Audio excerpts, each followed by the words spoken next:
Buscar trabajo no solo implica mandar tu currículum o ir a entrevistas. Para muchas personas también significa lidiar con ansiedad, rechazo, presión social, agotamiento emocional y una constante sentir que no se es suficiente.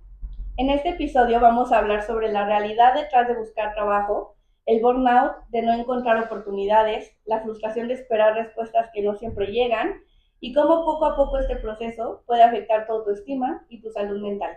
Junto al fundador de New Job Hunters, exploraremos qué errores están frenando más a las personas para que puedan encontrar un empleo, por qué es tan importante aprender a vender tu perfil y cómo el agotamiento emocional puede verse disminuido si se acompaña de manera correcta. Sobre todo para que logres no solo llevar esta búsqueda de trabajo, sino también recuperar esa confianza en ti mismo a la hora de buscar.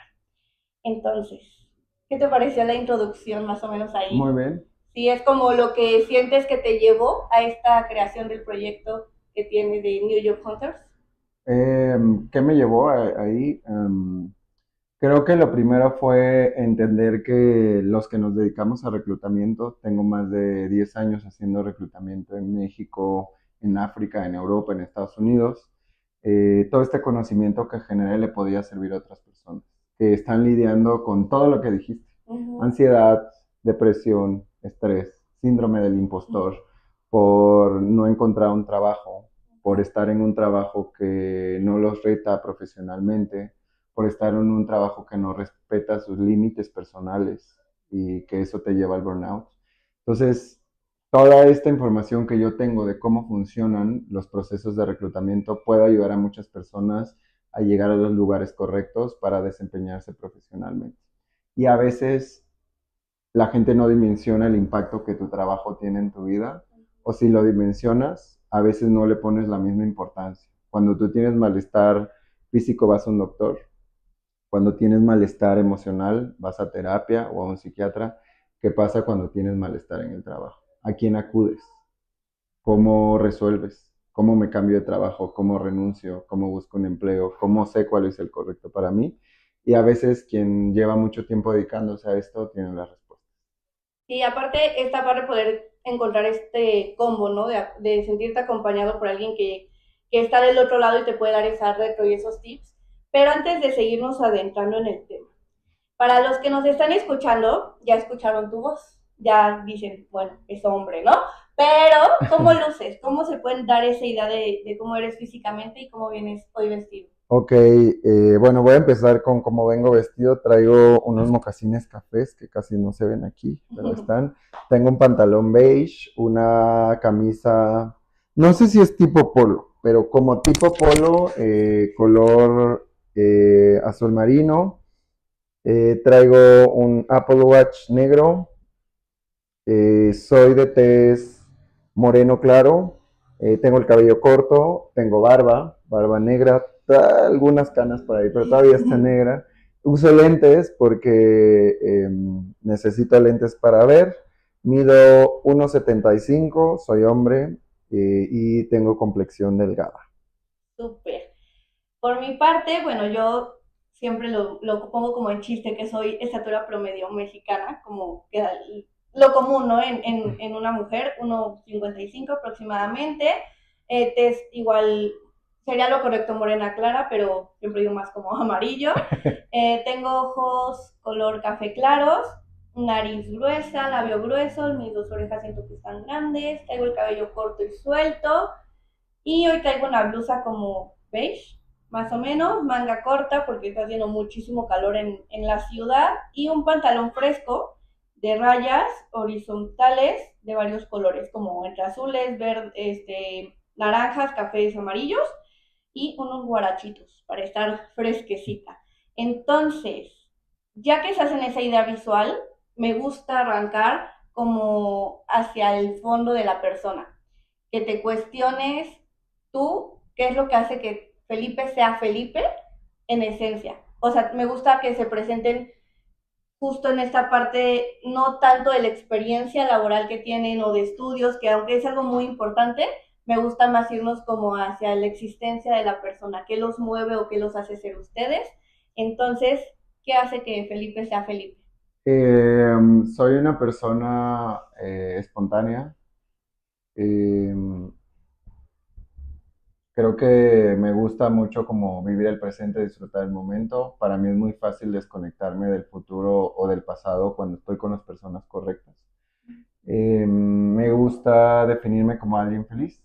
O sea, siempre ando alegre, positivo. Soy una persona muy resiliente. De todos los errores que tengo en mi vida me gusta aprender. Entonces, siempre los errores los veo como una oportunidad de aprendizaje y eso genera como mucho la habilidad de resiliencia. Me considero una persona empática. Me gusta no solo ponerme en los zapatos de los demás porque no siempre se puede. O sea, cuando tú no has, por ejemplo, atravesado una situación que la otra persona sí, pues es muy difícil hacer empatía, pero sí me gusta comprender o hacer empatía desde el entendimiento que todos somos diferentes y que tal vez esa persona puede estar viviendo incluso lo mismo que yo, pero desde una perspectiva diferente, entonces no necesariamente es igual a mí. Entonces sí, me considero alguien muy apasionado, alegre, empático me gusta mucho vivir en la existencia humana. Entonces de ahí parte mucho de lo que hago también. Y siempre ha sido así, o sea, ¿recuerdas que siempre te ha llamado la atención estos temas, estas áreas de la vida humana? Yo creo que no es que antes no fuera así, sino cuando estás más chico o en la etapa de desarrollo, eh, no tienen nombre y apellido las cosas, ¿no? O sea, como esta parte de pasión, de empatía, pues a lo mejor no sabes que es así, pero por ejemplo, me acuerdo que cuando había bullying en la escuela, nunca me sentí cómodo, ¿no? Nunca me sentía cómodo con actitudes cuando se trataba de hacer de menos a otras personas o de dañarlas de alguna forma. Entonces yo creo que siempre he sido así, sí, pero ahora tengo mucho más conciencia. ¿Y qué fue lo que tú estudiaste o cómo fue este inicio de tu vida profesional? Que decías que llevas varios años en la parte de reclutar personas en las empresas. Yo estudié comercio exterior, pero mi primer trabajo fue a los 18 años, todavía estaba en la universidad y de hecho creo que estaba entrando. Y entré a un instituto en México que se llama el Servicio Nacional de Empleo. Yo ayudaba a personas operativas, gente cajeros, gente que se dedica a la limpieza, a encontrar trabajo. Y ese era mi trabajo. Entonces yo tenía que ir a las empresas, presentar los perfiles, prepararlos para que se entrevistaran, llenaran su, ¿cómo se llama? Solicitud de empleo y que encontraran trabajo. Entonces ahí empecé y luego entré, después de que estuve un tiempo ahí, entré a una organización que se llama YESEC, que justo lo que hacía era mandar a personas a trabajar al extranjero y traer extranjeros a trabajar a México.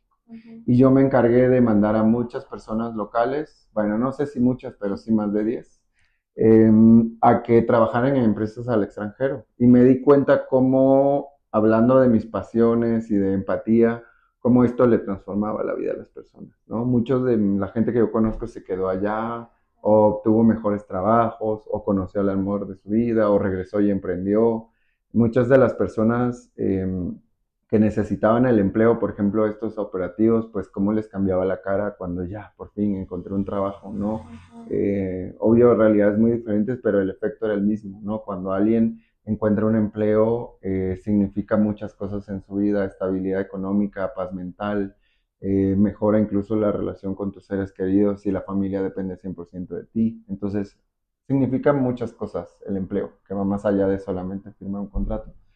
Y así empecé mi carrera profesional, trabajando ahí, por eso llevo más de 12 años haciendo esto en diferentes niveles, ¿no?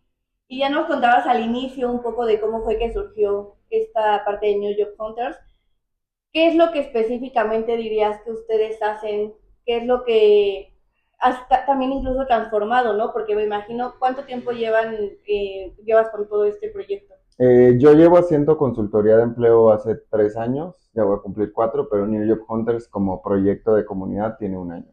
¿Y qué recuerdas a los inicios, esos primeros 3 años, que justo te llevó a querer crear New Job Hunters? Y aparte, ¿qué haces diferente ahora? Como que has ido mejorando y viendo que se necesita más en la sociedad. Claro, lo primero es que cuando empecé, lo empecé a hacer con amigos y familia y lo que te platicaba al principio, este conocimiento que tiene un reclutador de cómo es el proceso, cómo tomar decisiones, en dónde sí, en dónde no, me empecé a dar cuenta que agregaba valor a las personas, ¿no? Los ayudaba a tomar decisiones, negociar ofertas salariales, mejorar sus salarios, encontrar empleos alineados a lo que ellos estaban buscando en su carrera profesional. Entonces me fue motivando más y más y más el darme cuenta que podía ayudar a las personas a mejorar su calidad de vida, ¿no? Entonces, eso es muy motivante porque yo eh, trabajé en AYC, que es una ONG, por propósito, por mejorar la calidad de vida de los jóvenes del país. Entonces,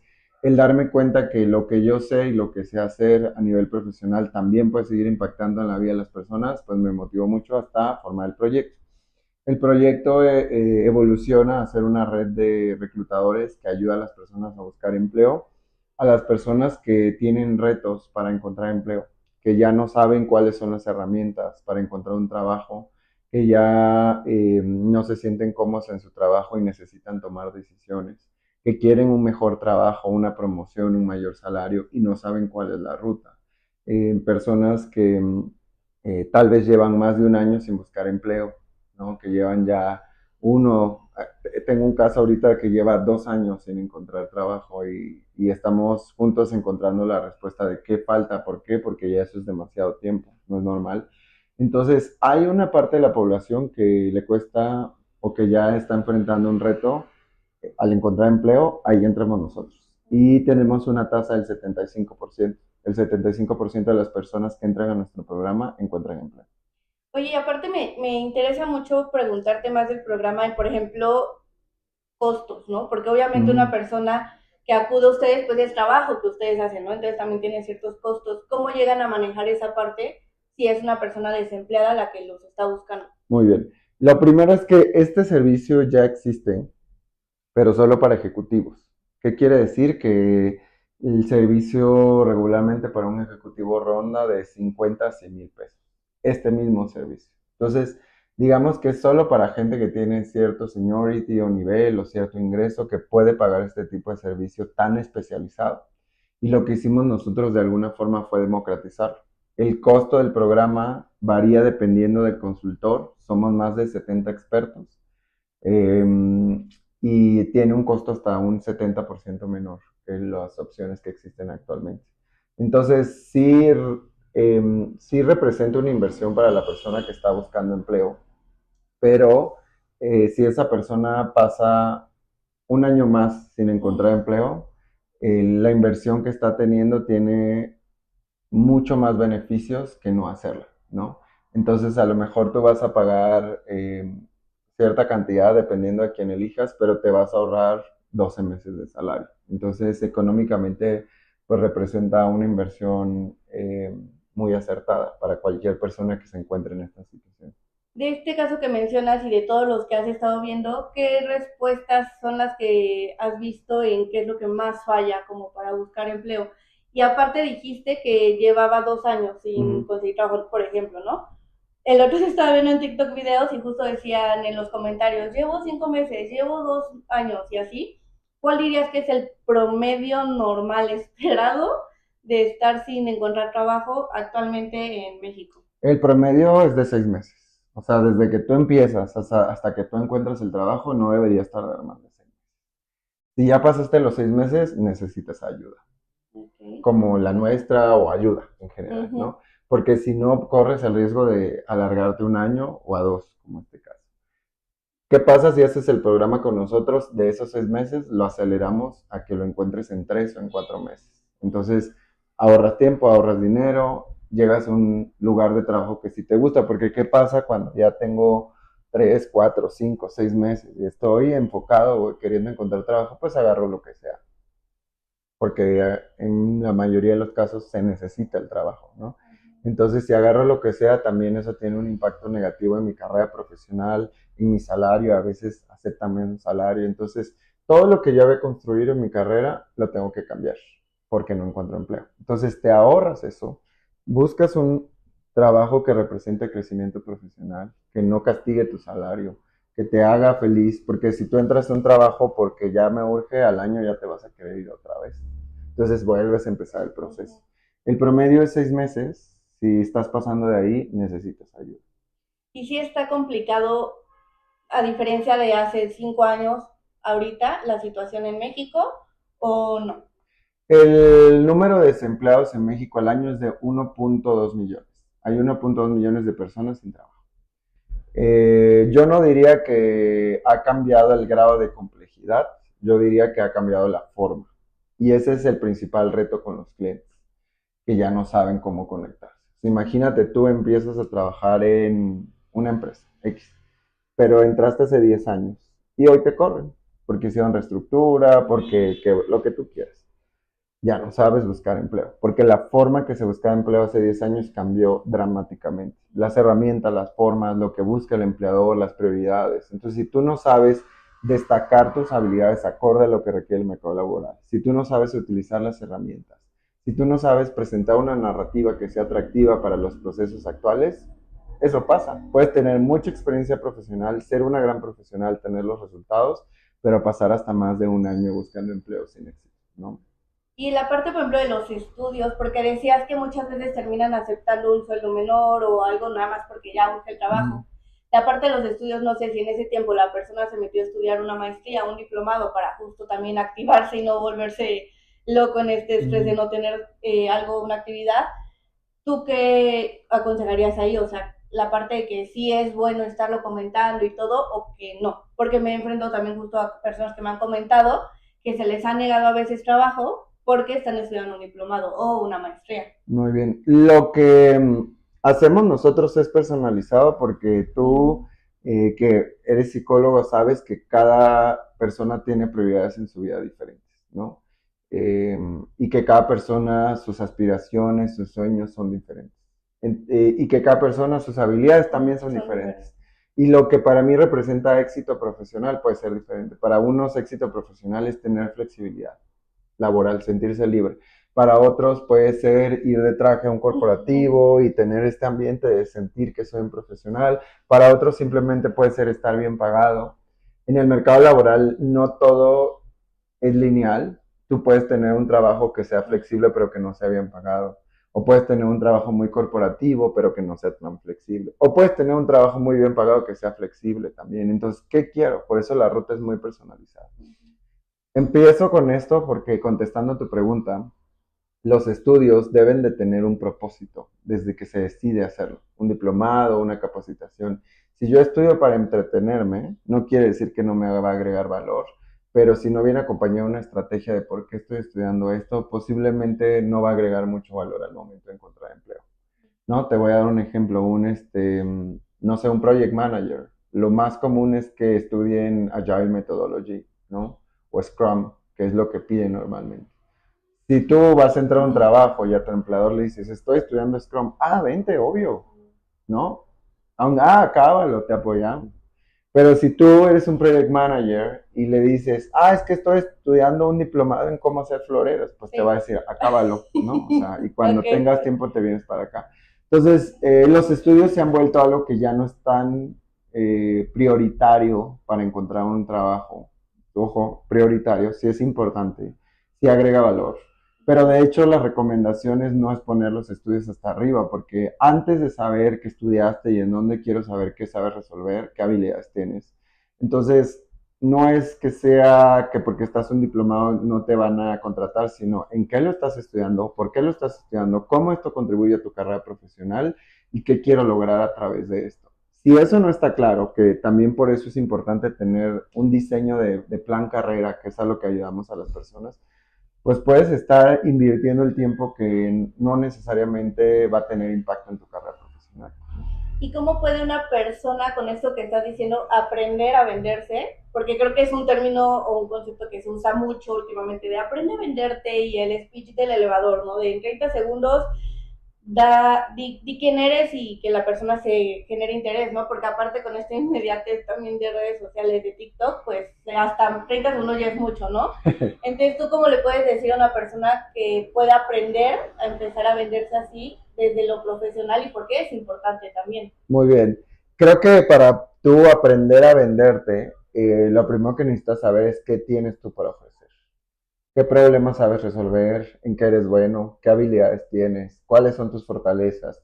Pero también tienes que saber qué te falta, cuáles son tus debilidades. Porque es muy difícil que tú le preguntes a alguien, oye, bueno, preséntate para este trabajo. Y si no sabes en qué eres bueno, si no lo tienes claro, si no tienes pruebas de en qué eres bueno, mira, es que yo en este proyecto hice A, B, C, D y por eso soy muy destacado, soy la persona correcta. Si tú no tienes toda esta claridad, va a ser muy difícil que tú lo sepas hacer. Entonces, la técnica de un elevator speech se puede aprender muy rápido. De hecho, le enseñamos como parte del programa de New York Hunters porque es importante, como tú dices, poderse presentar en 30 segundos. Eso se aprende rápido porque es una hard skill. Lo difícil es interiorizar en que eres bueno, tener pruebas y saberlo probar, ¿no? Que ahí es donde viene la clave. Oye, si estoy buscando un vendedor, pues tengo que saber por qué soy buen vendedor. Interiorizar si soy bueno conectando con las personas, o si tengo una técnica, o si soy bueno destacando detalles del producto, o si soy muy estratégico. No, lo bueno de por qué yo soy vendedor es porque yo estudio muy bien a mi cliente. Aparte que hablo bien y tengo labio, soy bueno en esto. Entonces, la gente te va a contratar por tu capacidad de mostrar en qué eres bueno y que puedes resolver problemas que tienen dentro de la empresa. Si tú no enfocas tu energía en esto, va a ser muy difícil que lo demuestres, aunque te sepas las técnicas que tú quieras, ¿no? Y esto, digamos, supongo es más fácil empezarlo a hacer cuando estás empezando el proceso, a diferencia de cuando ya llevas más tiempo, ¿no? Estos 6 meses que hablábamos promedio de estar sin trabajo o ya estos 2 años y que ya entra presión social, presión familiar, la presión tuya incluso de decir pues, qué estoy haciendo mal o no sé.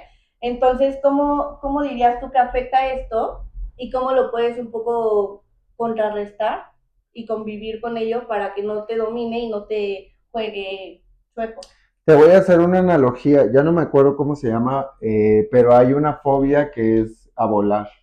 Y yo tenía miedo a volar, no me acuerdo cómo se llama la fobia, pero existe. Entonces, parte de lo que a mí me dijeron es que esta fobia viene de una parte humana de natural, este miedo nacía porque yo no sabía cómo era el funcionamiento de un avión.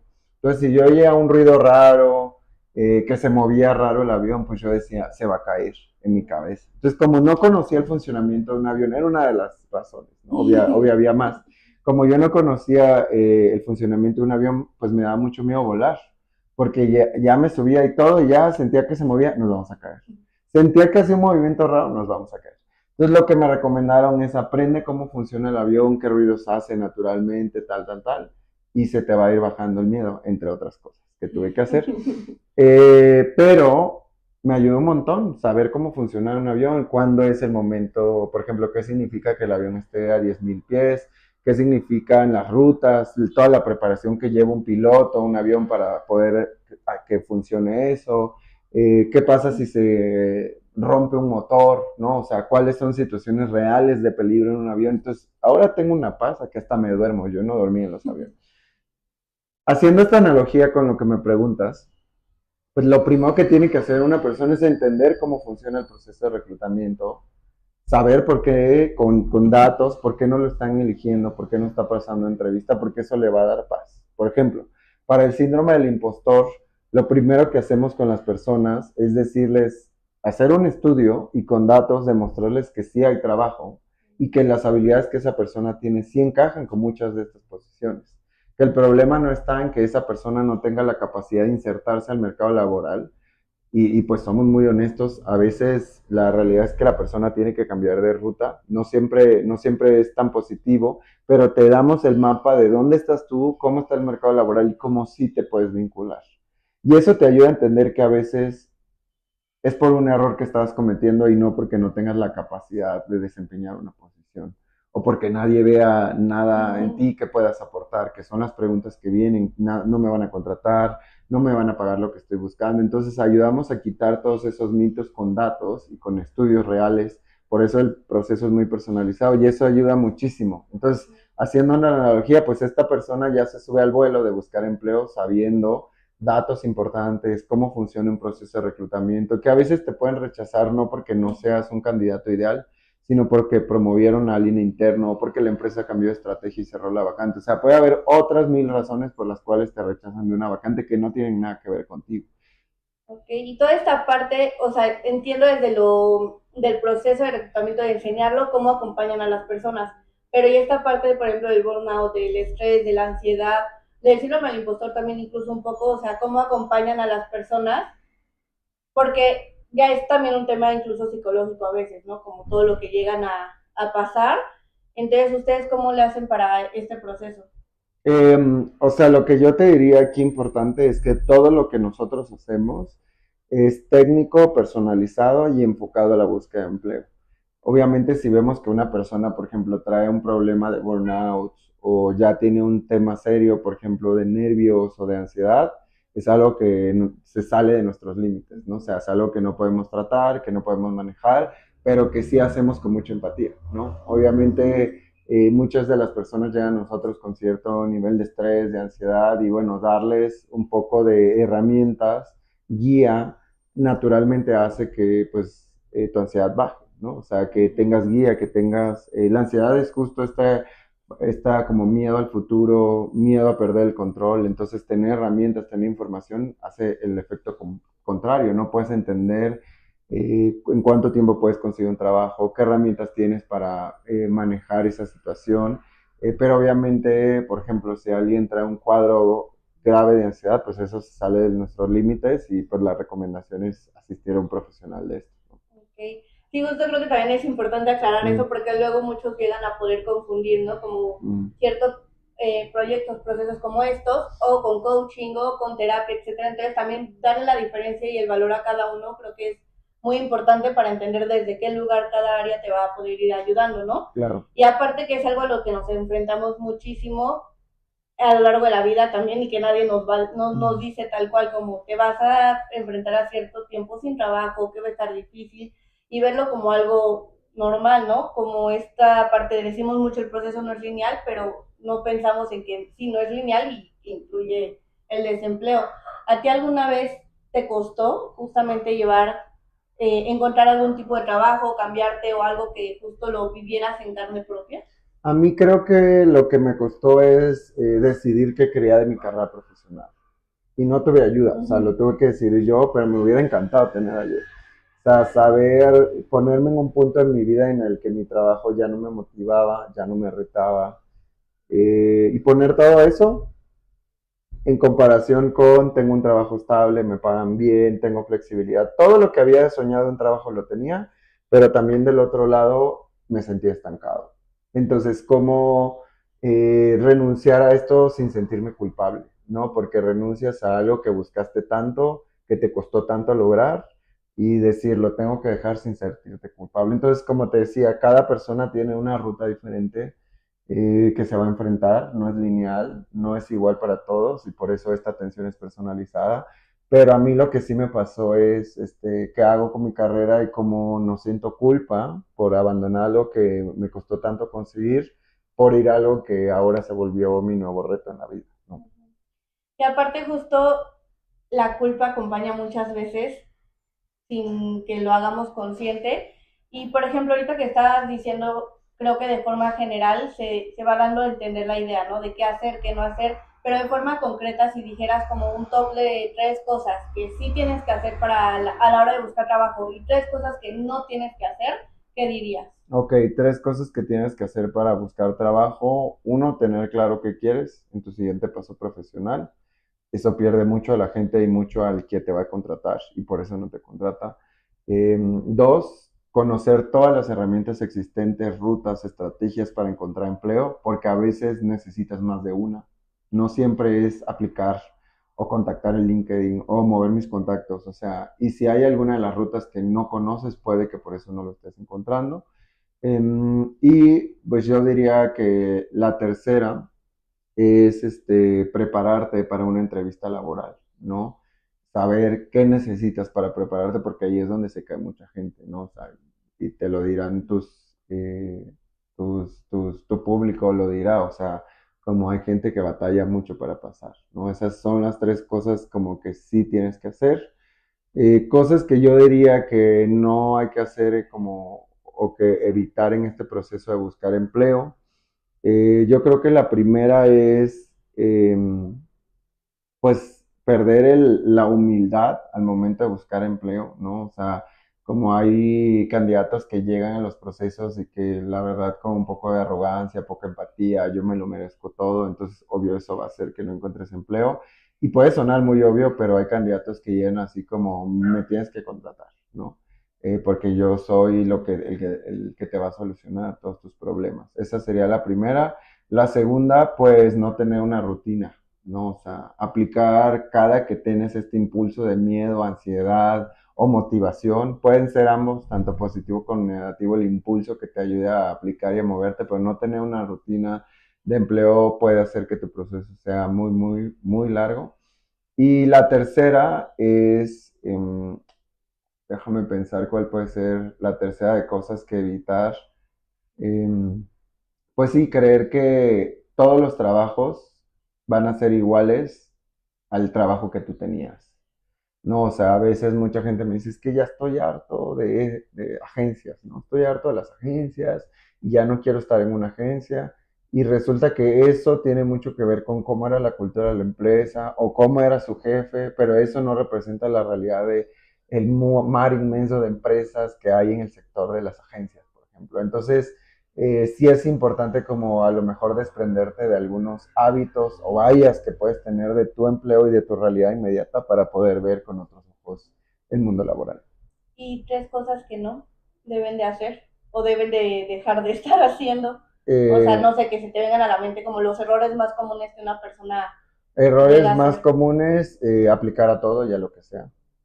Eso es súper cansado. La gente dice, ay, a ver si chicle y pega. Y al final resulta que le invertiste tiempo a aplicar a X número de vacantes y solo 3 eran para ti. Entonces, aplicar a lo que sea es importante evitarlo. No prepararse para entrevistas laborales es súper importante. La gente dice, es que yo no necesito prepararme. Lo he escuchado un montón. Y lo último es no negociar una oferta laboral cuando ya te hacen, ¿no? O sea, en México hay un rango para negociar una oferta laboral y a veces pues puedes acceder a un salario hasta 30% mayor del que tú estabas inicialmente, el que te estaban ofreciendo y no lo sabes, no lo intentas, no conoces cómo hacerlo, entonces pierdes un ingreso que puede representar muchas cosas en tu vida personal. Y quiero profundizar un poco en la parte que decías de los sí que hacer. Por ejemplo, mencionar esta parte de la rutina, ¿no? Y una persona puede pensar, bueno, me despierto a las 8 de la mañana, desayuno, hago ejercicio y de tal a tal hora buscar trabajo. ¿A eso tal cual es a lo que van ustedes a decirle a la persona que cree su rutina o a qué es a lo que se refieren? La rutina debe venir acompañada de estrategia. O sea, de nada sirve que yo haga una actividad. La rutina es repetir algo todos los días, ¿no? De nada sirve que yo tenga una rutina si no tengo una estrategia, porque una rutina puede ser, aplico a todo, aplico a 1000 vacantes diario y ¿qué resultado puede tener? A lo mejor ninguno. Pero que ya cuando tengo una estrategia, ok, voy a buscar este empleo de este sector, voy a contactar a este nivel de managers, voy a contactar a los de HR, ya tengo mi CV y mi LinkedIn hecho, lo que quiero proyectar en la narrativa de lo que yo sé hacer, lo que quiero solucionar es esto, y dentro de mi estrategia me voy a enfocar en mover mis contactos, mover contactos en LinkedIn, porque sé que mi empleo es a través de contactos. Cada proyecto es diferente. Entonces la estrategia es importante. Ya que tienes la estrategia, ahora sí va la rutina. Y es un poco lo que decías, no es la rutina de levantarme, sino cuáles son las metas. O sea, porque tu rutina personal ya la tienes. Si vas al gym, si no vas, a qué horas te levantas. Lo que necesitamos armarte es tu rutina de búsqueda de empleo. ¿Cuántas vacantes de qué tipo voy a contactar esta semana? ¿Cómo quiero utilizar mi LinkedIn? ¿Y qué tengo que hacer para llegar ahí? Entonces, cada 2 semanas voy a estar midiendo mis resultados, el progreso. ¿Cómo mido el progreso de mi búsqueda de empleo? Porque hay forma de medirlo. Entonces, armaré una rutina con herramientas para que la persona pueda ir midiendo si tiene un progreso a pesar de que todavía no le hagan una oferta laboral. Ya que mides el progreso, hay cosas que se pueden mejorar, ¿no? Que pues están viendo mi CV, pero no me entrevistan. Que me entrevistan, pero no estoy avanzando. Entonces, ¿qué tengo que mejorar? ¿Dónde me tengo que preparar? Toda esta claridad te la podemos dar hasta que logres la entrevista laboral. Lo importante aquí es tener una rutina acompañada de una estrategia. No es solo levantarse y aplicar, sino cómo, a dónde, por qué, cómo me presento, qué herramientas voy a utilizar y armar una ruta hasta que lleguemos, ¿no? Que aparte, justo ya lo mencionaba antes, o sea, antes no existía este tipo de acompañamientos, ¿no? O sea, ni nos Mm, pasaba por la cabeza o lo podíamos ver como privilegiado, ¿no? El mm, que pudieras recibir este asesoramiento de cómo encontrar trabajo, cómo prepararte una entrevista, etcétera. Y de hecho, la gente que más escucha el podcast es personas entre los 40 y los 50 a veces. Entonces, yéndonos a esa población, ¿qué crees que sería como el consejo que mejor les vendría de acuerdo a lo que hemos estado platicando? Yo creo que ahí es diferente para cada realidad, porque por ejemplo, si yo ya me quiero retirar por completo, pues va una ruta. Si yo quiero trabajar, pero no de tiempo completo, por ejemplo, a ellos pueden volverse docentes, consultores, coaches, porque tienen mucha experiencia laboral y mucho que aportar. Ah, si yo quiero trabajar de full time en una empresa y no tengo empleo, va a otra ruta. Entonces, no, como te decía, no es lineal, pero uno de los mejores consejos es como, con base en sus necesidades personales, decidir qué es lo que quiero de mi vida profesional, decirles que no se ha terminado, porque para muchos pasar los 50 años podrían pensar que ya nadie los va a contratar y la realidad es que no. Sí hay muchos sectores del mercado laboral que valoran la experiencia y donde podrían tener un espacio para tener empleo, pero lo importante es que decidan primero, como cualquiera, qué quiero yo, qué necesito y qué tipo de empleo puedo buscar. Y a veces el qué quiero yo en esta ruta de buscar empleo se queda hasta el qué quiero yo porque a veces no saben dónde hay empleos para ellos. Entonces ahí es donde ayudamos también. Ok, yo lo que quiero es un trabajo de medio tiempo que me mantenga entretenido, ya estoy retirado, retirado. Ok, bueno, pues la ruta viene de varios, ¿no? Vas a ser mentor, vas a ser maestro de universidad, vas a ser docente, hay posiciones de investigador, ¿no? Y te enseñamos cómo llegar hasta esa posición desde tus necesidades y desde lo que quiero para mi carrera profesional. Si mi ruta es que quiero un trabajo de tiempo completo en un corporativo, pues va a haber opciones, te las ponemos sobre la mesa y te enseñamos la ruta. Entonces, cada ruta es diferente, pero lo primero es tener claro qué quiero en mi siguiente paso en mi carrera profesional.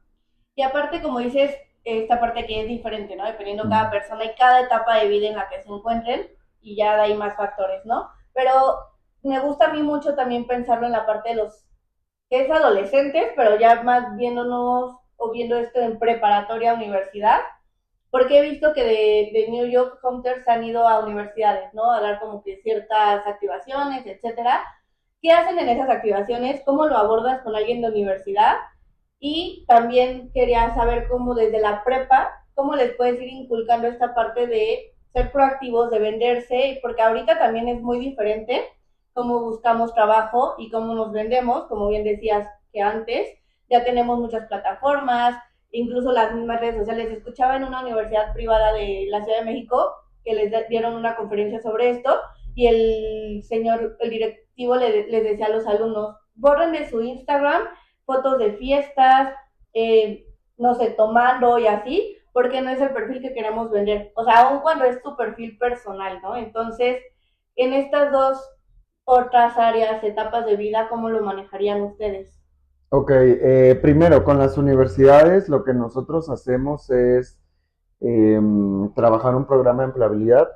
El objetivo final de una universidad es educar, pero con el propósito de que la persona se pueda integrar y ser productivo para la sociedad. O sea, encontrar un empleo o generar empleo, ya sea que vayas a ser emprendedor. Em, entonces, en ese sentido, nosotros ayudamos a las universidades a que los casos más difíciles que tienen de empleabilidad se empleen. A través de mentorías, a través de talleres, a través de capacitaciones, nosotros estamos moviendo la brújula para que las universidades tengan mejor empleabilidad y puedan obtener mejores resultados. No para todos es fácil cuando te gradúas encontrar un empleo, porque no sabes cómo, no tienes las herramientas. Por ejemplo, si tus papás no fueron profesionistas, pues a lo mejor no hay nadie que te aconseje en casa de cómo encontrar tu primer empleo. Si no hiciste tus prácticas, si no tienes un intern, o si hiciste prácticas, pero los de tus prácticas no te contrataron, porque no siempre te contratan, pues hay varias sectores de la población de la universidad que no la tienen tan fácil para encontrar su primer empleo. Sea la universidad que sea, siempre va a haber alguien que no la va a tener tan fácil. Y ahí es donde ayudamos. Cuando no tienen en su círculo inmediato a alguien que los ayude con un contacto, con información, con conocimiento de cómo llegar a mi primer empleo, ahí es donde entramos nosotros, porque la verdad es que hay alumnos que también batallan, ¿no? En cuanto a las preparatorias, hay otros programas que se dedican a hacer, por ejemplo, orientación vocacional, que te guían a saber cómo tomar decisiones. Yo diría que en el tema de venderse que me decías, pues eso es algo muy personal, de que quieras proyectar en tus redes, tu persona, en lo de si pones alcohol o no, también se me hace como una decisión muy personal, porque el decirle a todos como, pon alcohol, no pongas alcohol, pues te quita autenticidad, ¿no? O sea, si a ti te gusta tomar un drink y lo quieres subir a tus redes, pues no es tan grave. Sí es importante pensar en qué proyecto hacia las demás personas, porque al final las redes sociales proyectan una imagen de ti y la imagen a la percepción, a pesar de que no son todo ni tu esencia, sí son importantes. Entonces, yo no diría tan extremo así, porque yo diría que seas auténtico y que en vez de decir, no subas alcohol a tus redes, mejor cuestionarte quién soy como ser humano, ¿no? Porque si estoy sube y sube alcohol, a lo mejor la pregunta es si el alcohol está definiendo mi vida, ¿no? Si el alcohol rige mis decisiones, qué hago los fines de semana, cómo me siento, ¿no? Si eso es lo que está rigiendo mi vida, pues a lo mejor mi Instagram va a estar lleno de alcohol. Pero si mi vida se rige por otras cosas, familia, trabajo, ejercicio, y de repente me echo un drink, o sea, creo que decirles a todos que no suman Sí. alcohol hace que pierdas autenticidad, y creo que nuestra generación y el futuro y en general la sociedad valora ser auténtico. Imagínate que pues nadie fuera auténtico, todo sería muy fake. De por sí las redes sociales Son muy ya fake. son super fake. Ahora Sí. que no pueda yo ni subir si me eché un drink, pues bien. Yo creo que más bien si ves a alguien que está subiendo drinks todos los días, pues o sea, cuestionarnos si esa persona está bien, ¿no? O sea, Ujú. porque a lo mejor ya puede ser un tema de alcoholismo o cualquier otra cosa, ¿no? O sea, que pueda ser una adicción. Algo que me encanta poner sobre la mesa cuando platico con familiares que Ujú. ubican lo que es IESEC, que lo mencionabas, que estuviste ahí y que por ahí es que nos conocemos, creo que es muy diferente la realidad de los jóvenes que están en organizaciones, están en voluntariados, a los que no. Yo tenía esta diferencia en mi juventud de que estaba en un grupo de la iglesia donde pues desarrollé todo lo de logística, conferencias, etcétera, pero también estuve un tiempo en IES, que es la parte de recursos humanos. Pero tengo otros conocidos que nada de eso hacían. Entonces, el otro día que yo daba clases en prepa, llevaba a una persona de LinkedIn a que les diera plática de a ver, ¿qué es lo que las empresas están buscando ahorita en cuanto a habilidades? ¿Qué están buscando? Sí, porque ya te dicen mucho, ¿no? De métete a trabajar desde primaria porque ya la experiencia que te piden, como mal chiste, ¿no? De que ya es de 10 años para un trabajo. ¿Tú qué tanto le dirías a las personas que les suma valor desde temprana edad, sumando lo que venía de la preparatoria, que se metan en ese tipo de actividades, de proyectos, aunque sí sea voluntariado y no sea como que van a tener un pago económico, pero como en inversión, qué tanto es que lo ves reflejado y esta parte de las habilidades? Creo que es importante primero empezar diciendo que nadie te va a contratar sin experiencia laboral. Está súper difícil. Las vacantes que existen que te piden cero experiencia son bien poquitas. Entonces es importante tener experiencia.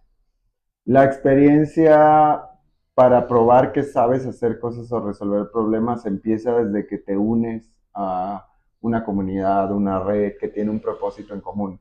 Llámese voluntariado, empresa, no sé qué otras cosas puede hacer, grupo de la iglesia, comunidades, o sea, puede haber muchos grupos donde buscan un propósito en común. Ya desde ahí estás probando que puedes resolver problemas, como tú decías, pues ya empiezo a organizar eventos, doy pláticas, capacito, vendo algo, ¿no? Entonces todo eso te va probando. Cuando llegas a una entrevista es muy fácil decir que ya sabes hacer algo porque ya lo hiciste, ¿no? Entonces lo que sí no recomiendo es llegar a un trabajo y decir no he hecho nada.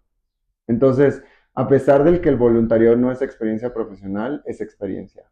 Y esa experiencia también importa al momento de conseguir tu primer empleo. Y lo segundo es, por favor, no salgan de la universidad sin hacer un intern o un servicio social porque nadie los va a contratar. Porque el intern o el servicio social o prácticas, como le quieren llamar, eso sí es experiencia profesional.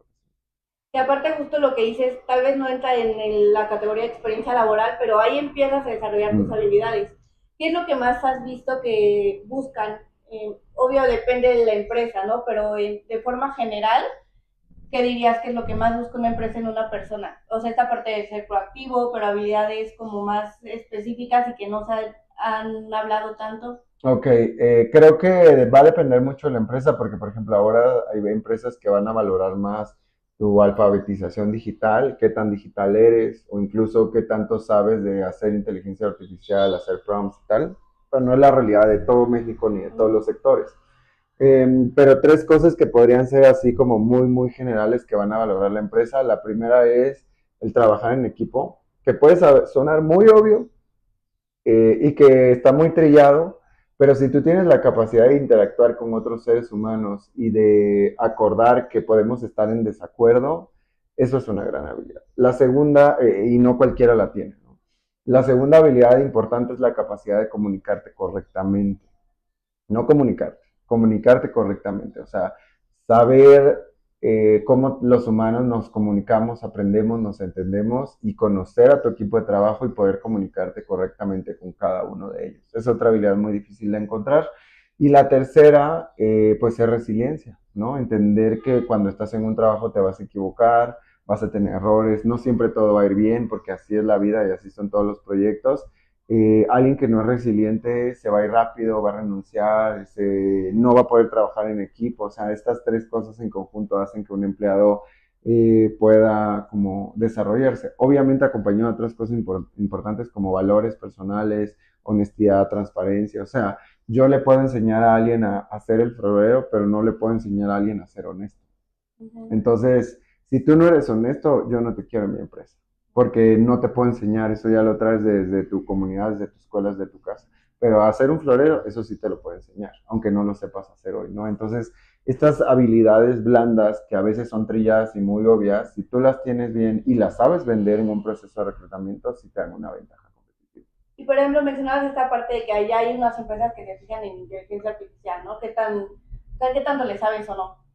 ¿Está atacando al mundo laboral, reduciéndonos las posibilidades de tener empleos o nos está beneficiando? Porque creo que también existe esa creencia mucho en la gente de, no, es que ya muchos trabajos, por ejemplo, en los súper, que ya ahorita ya vemos que te puedes tú hacer el autocobro y entonces ya hay menos cajeros, personas que son cajeros, ¿no? Entonces ahí reduces empleos. ¿Qué tanto lo estás viendo tú reflejado actualmente en este mundo laboral? Sí van a desaparecer trabajos y muchos a causa de la inteligencia artificial, pero como todas las revoluciones industriales que hemos tenido en la historia de la humanidad, desaparecen unos y aparecen otros, ¿no? O sea, cuando nació el correo electrónico, pues muchos carteros perdieron su chamba. O sea, si antes había en México 10,000 carteros, pues ahora, no sé, hay 10, ¿no? Eh, Muchos carteros perdieron su chamba, pero muchas personas ganaron nuevos trabajos, ¿no? Todo el mundo tecnológico, pues toda la gente que trabaja para startups, todos los full stack developers, los diseñadores de websites, ¿no? Todo eso era un mercado laboral que no existía antes del Internet y que empezó a existir. Entonces, sí van a desaparecer muchos empleos, pero van a aparecer otros. Lo importante es cuestionarse qué necesito yo para ser empleable en la era de la inteligencia artificial. No más que miedo, ay, voy a perder mi trabajo. No, ¿qué necesito yo para seguir siendo empleable? Porque se va a necesitar todavía, al menos en la realidad de hoy, el ojo humano, ¿no? La mente humana para manejar cualquier proyecto todavía. Aquí, por ejemplo, me vino a la mente la película de Pasante de Moda, no sé si la has visto. Que justo Sí, creo que sí. que Sí, tienen sí, un programa de emplear adultos mayores, sí. entonces es esto, o sea, un adulto mayor no sabía cómo prender incluso una laptop y se veía como él saca de su portafolio la calculadora y todo así, muy como antes, pero que le aportaba a la empresa, ¿no? Y se volvió de los más queridos. Entonces creo que justo me gusta esa pregunta que mencionas. Y un poco para cerrar, te quisiera preguntar, ¿cómo pudieras tú aconsejar o decirle a alguien que puede redefinir esta parte del fracaso o de lo que se cree como fracaso cuando esas oportunidades laborales no llegan como quisiéramos que llegaran de rápido, de todas los puntos que quisiéramos, etcétera? Yo creo que primero entender que estar desempleado es un proceso natural del ser humano, de la vida profesional, o sea, todo el mundo en algún punto está o estará desempleado. El tener esa conciencia es importante. Que tu empleo no te define como persona, ni tu profesión te define como persona. O sea, es algo muy importante de tu vida, tu empleo, pero es una parte de tu vida, ¿no? Entonces, y esta pregunta la lanzo para todos los que nos están escuchando. Cuestiónate si toda tu vida hoy gira en torno al empleo. ¿Qué va a pasar el día que no lo tengas? Entonces, es importante construir tu vida en otros aspectos también, que no todo gira alrededor del empleo, aunque es un aspecto muy importante. Entonces, esto ayuda a entender que es un proceso natural, que no tener empleo no te define como persona y que posiblemente hoy no tienes el empleo que quieres porque no conoces la ruta, no porque no tengas la capacidad, no porque no seas un trabajador brillante, no porque, digamos, no hay un lugar para ti, a lo mejor simplemente la información que se requiere para que llegues ahí no ha llegado a tus manos todavía. Como esa parte también que es complejo, ¿no? Decirle a alguien, ten paciencia, va a llegar, pero que cuando llegas sí te das cuenta por qué no había llegado antes, ¿no? Ujú. Entonces me gusta que lo digas de que es algo que a todos nos pasa en algún momento, entonces me gusta quedarnos con eso para cerrar y por Javi, ¿dónde te puede encontrar la gente? ¿Dónde puedes saber más información de lo que haces? Muy bien, pueden encontrar todos nuestros programas de empleabilidad en www.newyorkhunters.com. En Instagram estamos como @NewYorkHunters, en Facebook como New York Hunters y en LinkedIn como New York Hunters. Estamos en todas esas plataformas y ya trabajamos con algunas universidades, entonces pueden ir a preguntar por nosotros en el área de empleabilidad de sus universidades y también les pueden ofrecer nuestros programas. Súper. Me encanta aparte poder abordar esto y justo desde la experiencia de cómo lo vas encontrando todo el camino y mejorando y aportando a los demás. Entonces, muchas gracias porque además creo que es muy necesario que sigan existiendo este tipo de programas para las personas porque sí es un proceso muy complejo el que se llega a enfrentar uno cuando quiere buscar trabajo, cambiar de trabajo, etcétera. Entonces, qué bueno que existen estas plataformas, estos medios y gracias por haber venido a compartirnos de New York Content. No, muchas gracias por la invitación, muchísimo éxito con este proyecto, me parece increíble. Y algo que quería mencionar, no irme sin mencionarlo, me parece increíble esto de que te describas, porque no sé qué tantos podcasts hacen esto, pero se me hace muy único, bueno, al menos a mí no me ha tocado ninguno y que las personas que tienen alguna, por ejemplo, discapacidad visual puedan saber cómo somos y escucharnos, imaginarnos como ver realmente cómo somos también físicamente, aparte que ya me preguntaste cómo soy como persona, entonces se llevan la descripción completa, ¿no? Sí, me gusta a mí también como esa parte, ¿no? Que, pues sí, acceder a todos y que no se cierre solo a un tipo de persona o a un grupo de la población en específico. Entonces, gracias por eso. Y pues bueno, si llegaron hasta aquí, si escucharon todo y fueron tomando notas, espero ya hayan también seguido las cuentas de Felipe y sobre todo también ya se hayan suscrito aquí para que este espacio para abrir más conversaciones siga existiendo. Entonces, compártanlo también porque no saben a quién puede llegar y funcionarle, ayudarle en lo que esté viviendo en su vida y nos vemos en el próximo episodio.